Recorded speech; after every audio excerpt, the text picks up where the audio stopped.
रहमतुल्लाहि व बरकातुहू। मैं इस वक्त मस्जिद बुराक शरीफ में हूँ।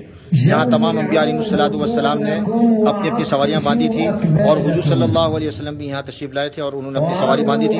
ये हल्का आप देख सकते हैं, बिल्कुल इसको मस्जिद बुराक शरीफ कहते हैं। ये बाबुल मगारिब के बिल्कुल करीब है और ये मस्जिद अक्सा के कंपाउंड के अंदर मौजूद है।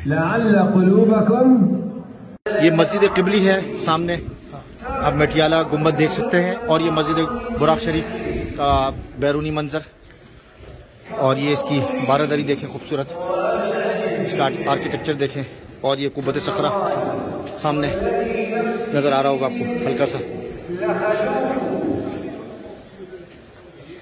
और ये रुफ़क़ाए ख़त्म नबूवत माशाअल्लाह सारे।